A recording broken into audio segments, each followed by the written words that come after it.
السلام عليكم، فيديو جديد ونهار جديد يا البنات. كي جاتكم هاد الكيكه المرتفعه الجميله جدا وزوينه يا البنات، وديال الناس اللي بغات تخدم الطلبيات والناس اللي بغات تبرع ان شاء الله مع وليداتها. شوفوا يا البنات كي دايره ومحمره واللون الذهبي الزوين، راه هذا هو لونها الحقيقي يا البنات. المهم بالنسبه لهذا الكيك هذا غادي نحتاجو هنا ان شاء الله في المقادير شي مقادير يعني موجودة إن شاء الله الرحمن الرحيمين في كل دار وفي كل بيت، ماشي شي حاجة اللي غادي تكلفنا شي حاجة كتيرة، ولكن راه كيجي تبارك الله كيك كبير وعائلي وحجم كبير وزوين. بالنسبة للمقادير البنات ديال هاد الكيك هذا غادي نحتاجو إن شاء الله الرحمن الرحيم 4 ديال البيضات، عندنا كاس ديال الزيت، وكاس ان شاء الله ديال الدانون. انا غندير ديال البنان، نكهه البنان، و300 غرام ديال الدقيق الفورس، ولكن راه غادي نزيدو شي شويه كما تشوفوا معايا في لا فيديو، لحقاش على حسب نتوما النوع ديال الدقيق. وهذاك الخل غادي نضيفوه ان شاء الله في الاخر. 3 ديال الخمارات فاني، كاس ديال الزيت كما قلنا، كاس السكر، رشه ديال الملحه، و4 البيضات يكونوا سخانين بدرجه حراره ديال المطبخ. وغادي نسمو ان شاء الله بالسكر فاني، ونسمو بالقشور ديال الليمون. انا درت ديال الليمون، ممكن ديروا ديال الحامض، الصراحه كيتواتاو شي 3 المكونات البنات غنجربهم على حسابي. وفي الاخر ان شاء الله منين نضربوا البيض غادي نضيفوا واحد الكاس ديال الماء سخون، كيعطيها واحد الصراحه الكيك ديال الماء دائما كيجي زوين يا البنات. الكيك ديال الماء سخون وكيجي زوين. واخا ديروا دانون كتضيفوا داك الكاس ديال الماء، ولا ضيفوا غير نص كاس ديال الماء. داكشي هذا هو السبب علاش كيجينا شويه الدقيق زايد شويه، لان دوك الاضافه ديال داك الماء، فين ما كاين الماء يعني راه كاين دقيق كتير، ولكن كتجي خفيفه وهشه. ما كي واخا فيها 300 غرام وشي شويه وشي 40 غرام ديال الدقيق، كتجي خفيفه. صافي هنا ان شاء الله كما شفتوا معايا درت البيض ودرت السكر. غادي نحاولوا نخدموا ان شاء الله داك البيض مزيان مع داك السكر حتى تذوبنا داك السكر. غادي نضيفو ان شاء الله الزيت،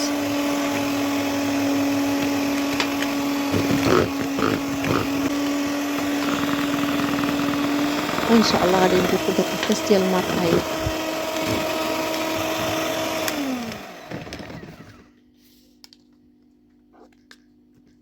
ونضيفو دانون ديالنا،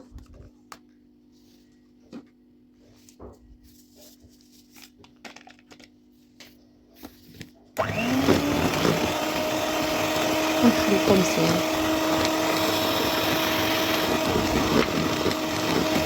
نضيف ان شاء الله المكسرات او المكونات والقشور الحامض، عفوا قشور الليمون. عندي ليمونه محطوطه.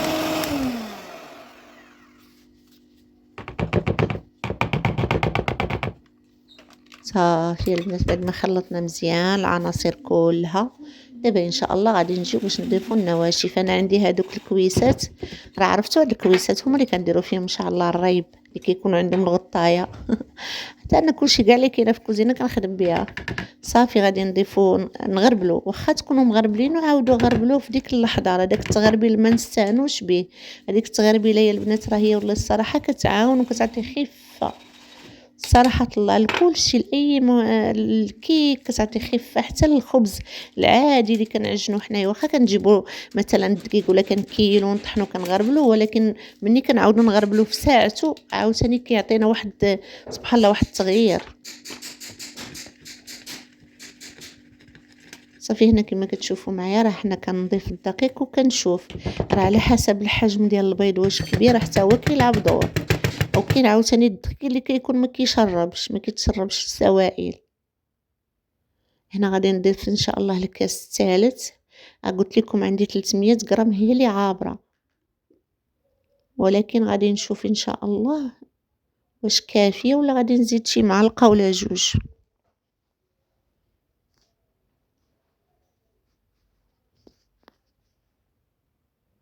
نتوما راه عينكم ميزانكم. بالنسبه للكيك ما خصوش يكون ثقيل، ما خصوش يكون جاري. الا كان خفيف بزاف راه ما غاديش يطلع في الفرن، طلع ولكن دغيا تهبط.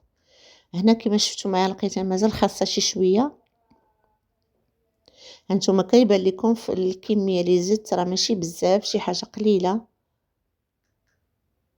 على أي الناس بالنسبة للناس اللي كيشاهدوا هذا الفيديو يعني مبتدئين، ممكن أنكم تخدموا هكا بمعلقة الخشبية أو بهاد الطراب اليدوي تكتبوا رقم 8. إلا تكتب لكم رقم 8 راه صافي راه كافي. إلا كان ديك 8 كتكتبوها وكتهبط بالزربة زيدوا واحد شوية، ماشي تزيدوا بزاف غير واحد المعلقة. الساعة ملي تعاود تحركوا تكتبوا 8 وتبقى 8 مرسومة، عرفوا راه هذاك هو القياس ديالها ديال الكيك ديالنا.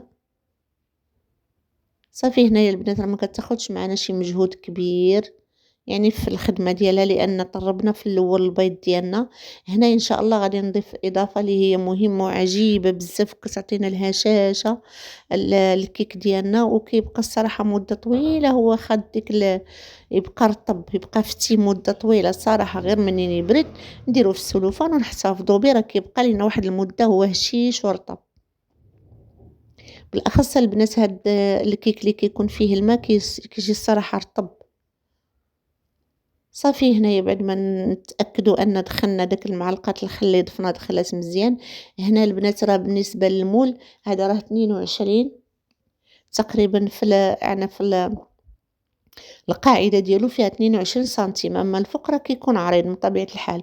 بالنسبة للبنات هذاك راه درت ليه الكاغيط ديال الطبخ ودهناه ودرنا ليه الكاغيط ديال الطبخ صافي. وغادي نتوما اللي ما عندكمش هذا الكاغيط هذا دهنوه بالزبدة ورشوه بالدقيق ودخلوه للثلاجة حتى تكملوا خدمة الكيك ديالكم وخرجوه. سمحوا لي البنات راه مشات لي الصراحة ديك اللقطة اللي باش خرجنا الكيك من الفران باش نوري لكم راه كيدي مولا بسهولة، لأن درنا ليه داك الكاغيط ديال الطبخ.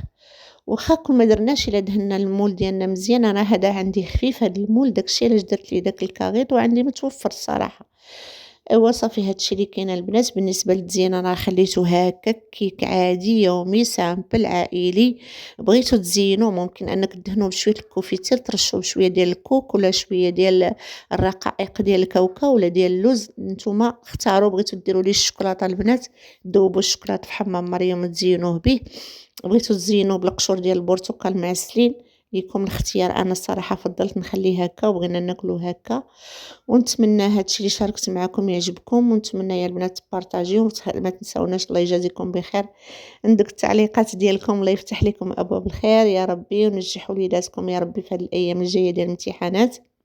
شوفوا معايا البنات، شوفوا معايا شوفوا الخفه تبارك الله ديال هذا الكيك هذا، وبنين يا البنات وزوين. ونتمنى تجربوه تبارطاجيو مع الاهل الاصدقاء ديالكم. وهذا ما كان. شوفوا تبارك الله. بالاخص يا البنات اللي خليتو تا برد وخليتو تا بارد ديروا ليه السلوفان وخليه يدخلوا للثلاجه وخليه راه كيجي رائع كيجي زوين بزاف. بالنسبه للناس اللي بغات تسقيه ما كاينش مشكل. والى اللقاء فيديو قادم.